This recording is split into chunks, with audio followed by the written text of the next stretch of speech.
আসসালামু আলাইকুম। Google play স্টোরে অ্যাপস অটো আপডেট যা আপনার অজান্তে হয়ে থাকে বা হয়ে যাচ্ছে, যার ফলে আপনার ডাটা খরচ অনেকটা বেড়ে যায়। আজকের এই ভিডিওতে একটা ছোট্ট সেটিংস শেয়ার করব, যার ফলে আপনি আপনার ফোনে যে মোবাইল ডাটা খরচ রয়েছে তা 80% কমিয়ে নিতে পারবেন, যা আপনার জন্য অনেকটা হেল্পফুল হবে। সো ভিডিওটা খুবই গুরুত্বপূর্ণ। বাই দ্য ওয়ে, এখনও যদি আপনি আমাদের চ্যানেলকে সাবস্ক্রাইব করে না থাকেন তাহলে নিচে সাবস্ক্রাইব অপশনে ক্লিক করে সাবস্ক্রাইব করে রাখুন। দর্শক, বিস্তারিত দেখতে ভিডিওটি না টেনে শেষ পর্যন্ত আমাদের সাথে থাকুন। নামাজ যথাসময়ে পড়ে নিও বন্ধু, এপারের চেয়ে ওপারের জীবন বেশি সুন্দর। সো প্রথমে আপনি গুগল প্লে স্টোরে যাবেন। গুগল প্লে স্টোরে আসার পরে এই যে উপরে ডান পাশে উপরে আপনার যে একটা প্রোফাইলের ছবি আছে, ছবির উপর আপনি ক্লিক করবেন। ছবির উপর ক্লিক করার পরে একটু নিচের দিকে আসলে আপনি দেখতে পারবেন সেটিং নামে একটা অপশন দেখতে পাচ্ছেন। এটার উপর আপনি ক্লিক করে দিবেন। এটার উপর ক্লিক করে দিলে একটু নিচের দিকে আসতে আপনি উপরে একটা জেনারেল দেখতে পাচ্ছেন। জেনারেলের পরে নেটওয়ার্ক পারফরমেন্স নামে একটা অপশন দেখতে পাচ্ছেন। সো এটার উপর আপনি ক্লিক করে দিবেন। এটার উপর ক্লিক করে দিলে এখানে আপনি apps download performance, auto update apps, auto play video, so এখানে তিনটা অপশন দেখতে পাচ্ছেন। সো আপনি এক এক করে তিনটা অপশনের উপর প্রথমে একটা অ্যাপস ডাউনলোড পারফরমেন্স, এটার উপর আপনি ক্লিক করে দেবেন।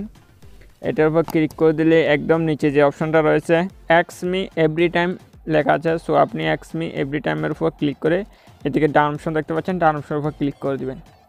ডাউন অপশনের উপর ক্লিক করে দেওয়ার পরে এরপর নিচের দ্বিতীয় যে অপশন আছে অটো আপডেট অ্যাপস, সো এটার উপর আপনি ক্লিক করবেন। এটার উপর আপলোড ক্লিক করার পর ডোন্ট অটো আপডেট অ্যাপস একদম নিচে যে একটা অপশন রয়েছে এটার উপর ক্লিক করে আপনি ডাউন করে দেবেন।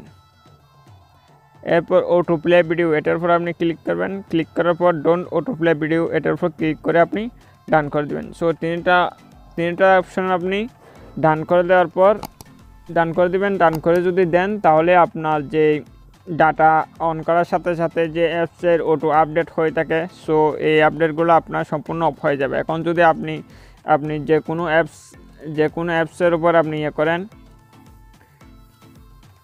এখন যে কোনো অ্যাপসের উপর যদি আপনি ক্লিক করেন আপডেটে, যে আমার এখানে অনেকগুলো অ্যাপস আপডেট চাইছে, সো আপনি যখন আপডেট দিবেন অটোমেটিক এটা আপডেট হবে। যদি আপনি আপডেট না দেন অটোমেটিক ডাটা অন করার সাথে সাথে আপডেট হবে না।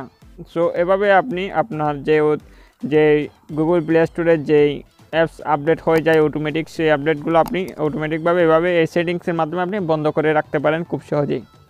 সো বন্ধুরা, এইভাবে এই সেটিংসটা যদি আপনি অন করেন আপনার অটো আপডেট বন্ধ হয়ে যাবে এবং আপনার যেই অতিরিক্ত ডাটা খরচ সেটা অনেকটাই হ্রাস পাবে সামান্য এই ছোট্ট সেটিংসের মাধ্যমে। সো বন্ধুরা, এই হচ্ছে আজকের ভিডিও ভালো লাগলে অবশ্যই একটা লাইক করে দেবেন। আর আমাদের চ্যানেলটা যদি এখনও সাবস্ক্রাইব করে না থাকেন তাহলে নিচে সাবস্ক্রাইব অপশনে ক্লিক করে সাবস্ক্রাইব করে রাখবেন। আর ভিডিওটা কন্টিনিউ দেখার জন্য অসংখ্য ধন্যবাদ। সো সবাই ভালো থাকবেন। আল্লাহ হাফেজ।